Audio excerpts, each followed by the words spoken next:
Ada dua keadaan. Di sini keadaan seorang ibu dan keadaan seorang anak. Setiap kita anak, tapi setiap kita belum tentu jadi seorang ibu. Ya, betul ya? Tapi insya Allah yang hadir mudah-mudahan bisa jadi ibu semuanya. Ketika kita jadi anak, punya orang tua, apa yang harus dilakukan? Utamakan orang tua dalam segala hal, jika itu kebaikan. Dan kalau punya orang tua yang lisannya, bahasa kitanya merepet terus, ngomel mulu, gak bisa dijaga, bersabarlah, nasehatin. Ada pertanyaan masuk gini, Ustazah, ya Allah saya punya orang tua yang demennya itu ngutuk anak mulutnya. Banyak gak? Banyak. Apalagi kalau kita punya orang tua, dia sudah tua renta, sakit, gak bisa apa-apa, ya. Itu terkadang kembali seperti anak kecil, ujiannya lebih besar.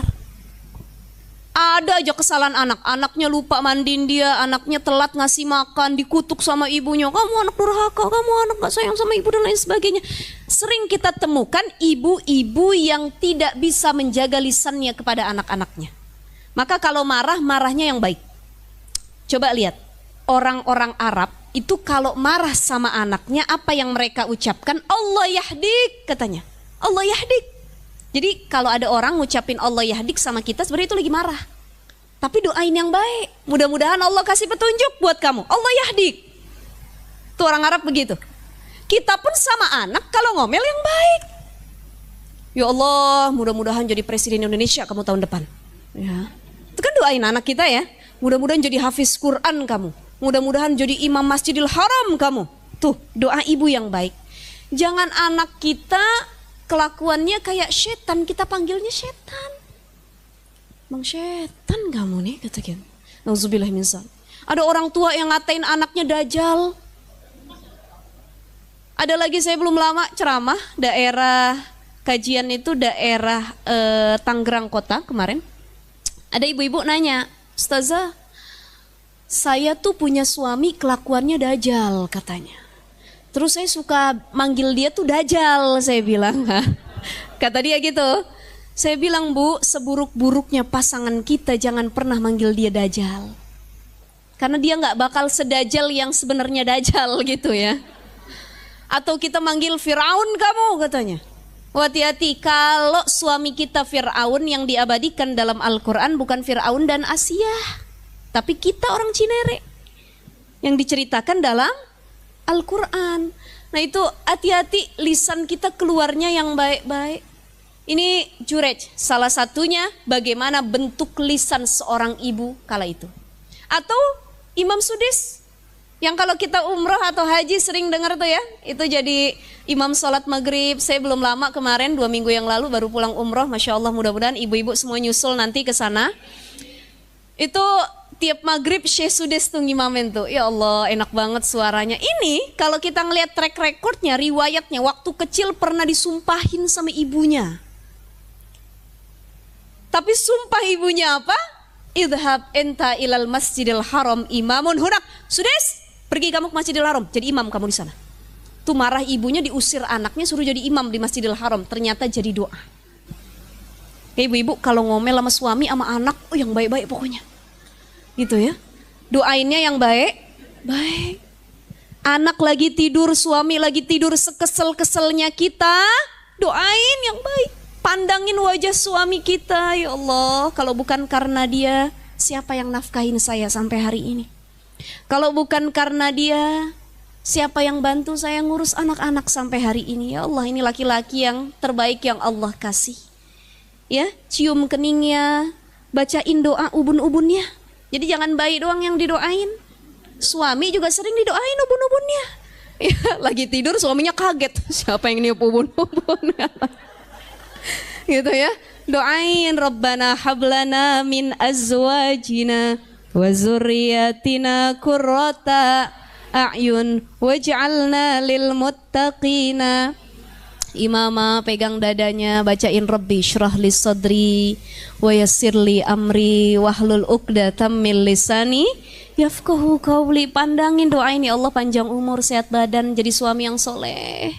Jangan sampai kita mandang suami pas tidur, aduh empat bener ya Allah, ngeliat muka nih laki. Kalau bisa jangan bangun lagi dah nih katanya. Hati-hati.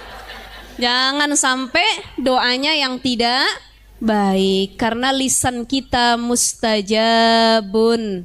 Apa kata Nabi? Ummuka, ummuka, ummuka. Karena perempuan dapat keutamaan yang luar biasa. 3 tingkatan lebih banyak dari seorang ayah. Yang kedua, perempuan mengandung, melahirkan, menyusui. Yang ketiga, perempuan dikasih rahim. Nih, tempat ngandung bayi, laki-laki nggak ada. Jadi laki-laki kalau pengen lebih cinta sama istrinya, coba kita bawa kelapa 2 biji di perut. Kita tahu rasanya tidur madep kanan pegel, madep kiri pegel, tengkurap kagak bisa. Ibu ya, makan susah, ngidam, berabe dan lain sebagainya. Ini perjuangan seorang ibu, ini keutamaannya. Maka dari keletihan, kesusahan seorang ibu menjalankan perannya, Allah kasih kelebihan da'watun mustajabatun, lisannya mustajab. Maka yang baik-baik ya Allah, jadikan anak saya ahlul Quran semuanya. Jadikan anak saya ulama-ulama yang akan datang.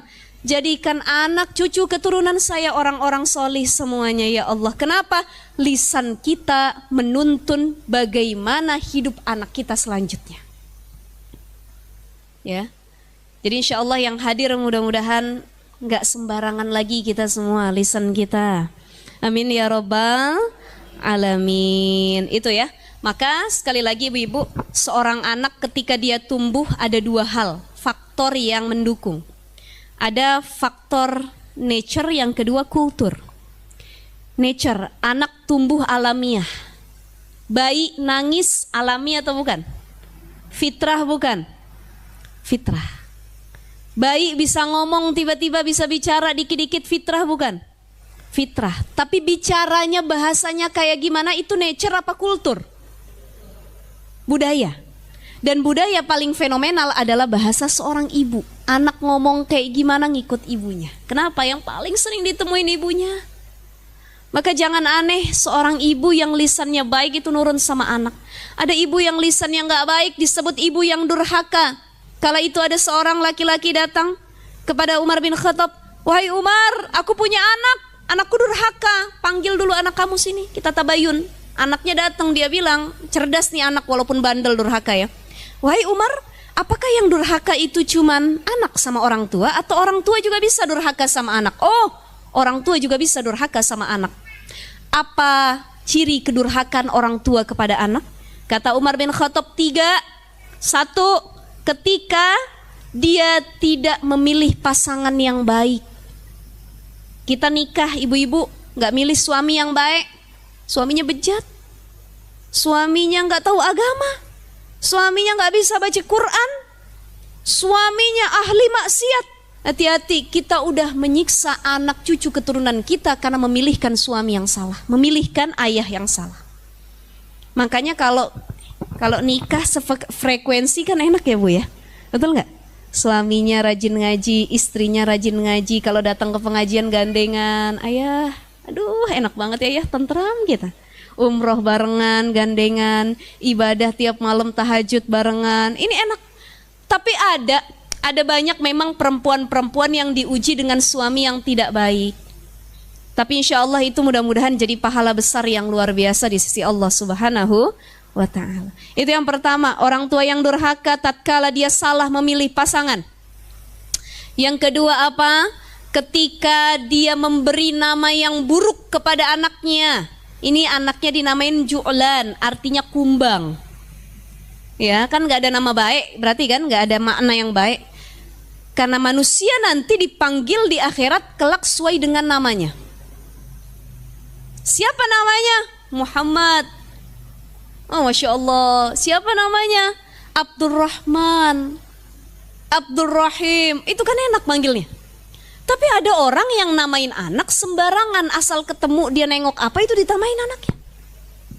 Dulu saya punya tetangga ayah saya daerah Cipinang, anaknya itu dinamain Pengki. Kalau Pengki kan sepemahaman kita itu ya buat serokan sampah ya, betul. Jadi ayahnya habis lahiran tuh, kalau orang zaman dulu kan jarang yang lahiran ke rumah sakit. Ya, kalau ke bidan itu udah paling keren tuh. Kebanyakan sama dukun beranak dulu orang-orang kampung itu. Itu lahiran, keluar ayahnya bingung nama anaknya siapa, ngelihat Pengki lagi berdiri tuh. Udah Pengki aja dah namanya. Ada lagi yang lucu, ini bener. Yang kedua, jadi ini relate ya. Tadi Pengki, bener itu yang namanya Pengki. Di tetangga saya daerah Jaktim itu. Ada lagi belum lama saya jalan di daerah Batan sana, Ciputat, ya. Pasar Jumat itu kayaknya udah lama juga sih, 2 tahunan yang lalu. Ada tanah dijual tuh kosong pinggir jalan. Namanya Ribut bin Riuh. Hubungi Ribut bin Riuh. Saya bilang ya Allah, anaknya namanya Ribut, bapaknya namanya Riuh. Jadi sekeluarga kacau semua kali ya. Satu ribut, riuh. Ada ya. Jadi ya Allah, saya bilang ya itu mungkin yang seperti itu karena nggak sengaja namain, atau yang kedua mungkin kurang pemahaman agama. Kita yang sudah lebih banyak ngaji, paham agama, jadi lebih aware, hati-hati namain anak. Ya, anak zaman sekarang, apalagi anak milenial, namain anak sekarang itu keren-keren banget, Bu. Kita punya cucu namanya susah-susah bener. Betul ya? Coba deh yang udah pada punya cucu, nyebutnya susah nggak? Sepanjang benar ya Allah. Arsyaika, Lubaina, ini dipanggilnya Eca aja udah katanya. Panjangan katanya. Ya banyak ya, Gaza dan lain sebagainya. Itu ada, saya pernah tausiah akikah waktu itu di Jakarta Timur juga. Anaknya namanya Cimori. Ini bukan lagi endorse ya. Cimori itu yogurt kan ya? Iya, kalau di Indonesia yogurt, tapi kalau di Jepang atau di luar sana mungkin ya nama orang juga gitu. Cimori itu saya waktu akikah saya mau ketawa nggak enak, saya mau nahan tawa udah nggak kuat lagi gitu ibaratnya. Jadi pengen ke Jepangan. Boleh nggak boleh aja, tapi sebagai seorang muslim yang baik, lebih baik namanya itu diambil dari ayat Quran, diambil dari sholawat, nama orang-orang sholih, keluarga Nabi, nama para Nabi, ummahatul mukminin, itu lebih bagus. Kita punya anak namanya Fatimah, Khadijah, Abdullah, gitu ya. Tuh kalau orang Arab namain anak itu nggak panjang-panjang. Saya kemarin pas umroh, itu sama suami mampir ke toko parfum. Bawa anak, saya kemarin umroh bawa anak kecil kan Bu ya. Bawa anak saya yang pertama usia 6 tahun. Ditanya sama orang Arab nih yang jaga parfum ini. Haji, ini man ismu katanya. Siapa namanya? Anak saya namanya Ahmad Nabil Falsafa Nasution. Panjang juga tuh ya. Empat kosakata itu kalau bikin paspor kan harus 3. Jadi Nasutionnya nggak kebawa. Nasution itu marga bapaknya gitu. Ahmad Nabil Falsafa Nasution. Terus kata orang Arab, Tuwil jiddan, panjang bener itu katanya. Kalau adat kami di Arab nggak ada yang begitu. Antum siapa namanya? Ditanya suami saya. Kata suami saya bilang Azhari Nasution, Muhammad Azhari Nasution.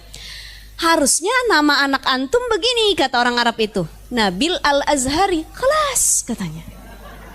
Karena orang Arab itu kan punya anak begitu, ya. Ahmad Al-Kusyairi, dah. Muhammad Al-ini, udah. Tapi kalau orang Indonesia, mereka bingung, kok panjang-panjang namanya. Udah gitu susah disebutnya gitu ya. Nah itu nggak masalah, tapi sekali lagi lihat maknanya. Jangan sampai kita salah makna namain anak kita, karena itu jadi doa. Kita namain anak kita Abdul Ghani, hamba yang kaya raya. Ini jadi doa. Ya Allah, mudah-mudahan anak saya udah gede, dia kaya raya. Kaya hatinya, kaya ilmunya, kaya harta semuanya. Gitu, ya.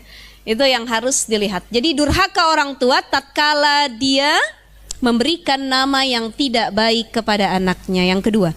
Yang ketiga, tatkala seorang ibu atau ayah tidak mengajarkan Al-Quran kepada anaknya, boro-boro ngajarin, mentasmikan dari lisannya nggak pernah. Ada ibu yang nggak bisa baca Quran, tapi dia sadar diri, dia paham ya Allah saya nggak bisa baca Quran, saya pun masih a i u e o gitu. terkait makhraj dan lain sebagainya, maka saya carikan guru untuk anak saya. Ini orang tua yang baik. Ada orang tua yang udah kagak bisa ngaji, tajwidnya kagak bisa, makhrajnya kemana-mana, ngajarin gak bisa, anaknya mau ngaji kagak boleh, kemudian gak dipanggilin guru lagi. Wah, ini orang tua yang durhaka, karena tidak ada ikhtiar atau usahanya untuk mengajarkan Al-Quran kepada anak-anak kita.